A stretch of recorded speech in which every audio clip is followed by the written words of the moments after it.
Maharashtra ST कर्मचारी संघटना कृती समितीचे अध्यक्ष संदीप शिंदे यांच्याशी या पार्श्वभूमीवर बातचीत केली आमचे प्रतिनिधी गोविंद तुपे यांनी। एसटी कामगारांची या ठिकाणी मुख्यमंत्र्यांसोबतची जी बैठक आहे ती संपलेली आहे। कृती समितीचे संदीप शिंदे आहेत आपल्यासोबत, की काय काय मागण्या मान्य केल्या, काय झालं?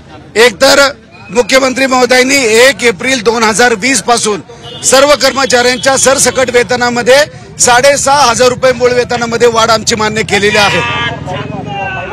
या ठिकाणी हे सगळे श्रेयवादासाठी चालले, काम नाही करायचं आणि केवळ आरडाओरडा करायसाठी यायचं। म्हणून तुम्हाला सांगतो की 1/4/20 पासून आमच्या मूळ वेतनामध्ये 6,500 ची वाढ 16 ते 20 या कालावधीमध्ये त्या 16 ते 20 चे जे काही आमचे अधिकार आहेत 2100 कोटी रुपयाची थकबाकी आहे। आमचा वेतन वाढीचा दर जो 1/4/16 पासून बाकी आहे तिथपासून फिक्सेशन करत यायचं त्यांनी मान्य केलेलं आहे आणि 16-20 चे सगळे अधिकार आमचे राखीव राहिलेत।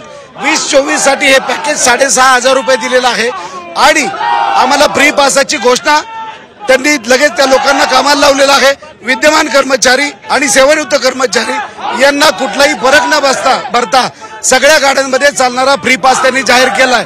कॅशलेसची सुविधा जी होती त्या मेडिकल कॅशलेस साठी सुद्धा त्यांनी अतिशय चांगली योजना आणण्याचं आजच मान्य केलं आणि 2 दिवसामध्येच बैठक घेऊन त्यामध्ये त्यांनी निर्णय घ्यायला सांगितलेला आहे। आमच्या डिफॉल्ट अँड ऍक्शन मध्ये अनेक कारवाया कर्मचाऱ्यांच्या वरती होत होत्या, त्या डिफॉल्ट अँड ऍक्शन मध्ये सुद्धा आम्हाला एकत्रित बसून त्यांनी निर्णय घ्यायला लावलेला आहे आणि म्हणून आम्ही आज समाधानी आहोत।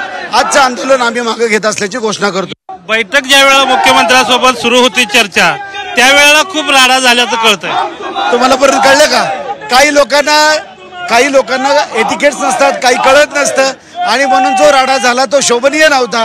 कामगारांसाठी आपण लढतोय, स्वतःच्या प्रतिष्ठेसाठी लढत नाही। एवढंच त्या निमित्तानं मला मेसेज त्यांना काय झालं आणि कुणी काय मागण्या करत होता आणि कशामुळे वाद झाला? नाही, म्हणजे जे मुख्यमंत्री बोलत असताना मध्येच बोलणं आणि मग वेगळ्या पद्धतीने मीटिंग घेऊन जाणं हे काही योग्य नाही आणि म्हणून गुणवर्धन सदावर्ती त्याचा बोध घेतील, आपला झालेला अपमान त्याला लक्षात येईल एवढी अपेक्षा मी माध्यमातून व्यक्त करतो। बाकी सीएमओच्या मीटिंग मध्ये जे झालं ते सांगणं मला योग्य वाटत नाही। गोविंद तुपे, जी 24 तास, मुंबई।